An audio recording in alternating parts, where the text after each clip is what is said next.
Science fiction. We all know that these books are about aliens, spaceships, and interstellar explorations, with some ray guns and Death Stars to tidy them up. But I want to give some advice to you, the science fiction writer and film director of the future.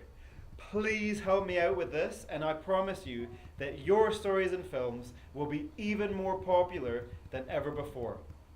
We know that Star Wars and Star Trek have been so popular that it's worth making a new ripoff to make thousands of dollars, no matter how boring and dull and overdone the genre is. But science fiction is so much better than that.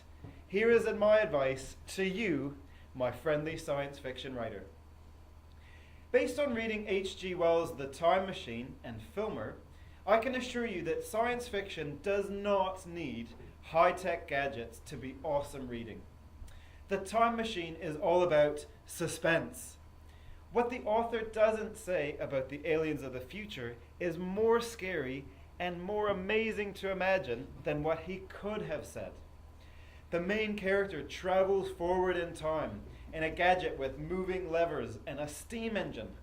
Hardly a spaceship or a computer that we would expect from modern sci-fi. But the story is still amazing because when the character arrives in the future, the creatures that he meets are menacing, dark, scary, hiding underground to work out their scary plans.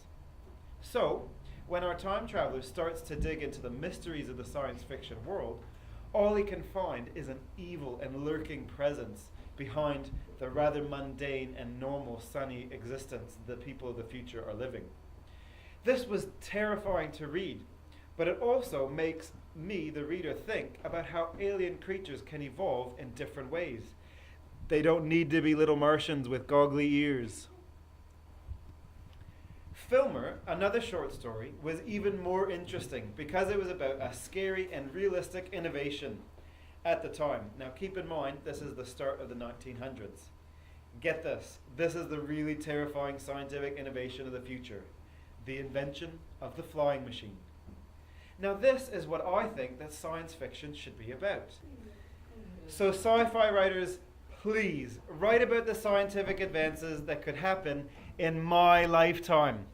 I don't want to imagine being on a space station around Ursula Minor in a galaxy far, far away, or flying through space in the icy cold depths of cryogenic freezing. Instead, I want to imagine the possibilities of new technology in the next 20 years, when I can see how different it would make this world. Filmer, the story, is about a brave man who invents a flying machine. But get this, he can't actually bear to try flying it. Imagine if Neil Armstrong had chickened out of flying to the moon and walking around, and instead cancelled and said that someone else had to take his place. Finally, I watched the film Gattaca, which is about a future humanity that is trying to colonize space, but only selects the most perfect genetic humans to go. Now this is something that really can happen. We can actually go and get genetic sequencing. I think everyone should write science fiction like this because it deals with real issues that could affect us in our lifetime. Say we do decide to go to Mars. What would this be like? How would it affect real people? How would it affect our classmates and our friends? This is what Gattaca covered, and this is what Filmer covered, and this is what The Time Machine covered. So science fiction writers of the future, this is what I want you to write. So please, give me science fiction that could take place in my lifetime. Give me real characters facing real situations that could appear in the world that I live in. Please continue imagining for me what that future could be like, because that is the most scary and thrilling story that you could possibly write. Thank you.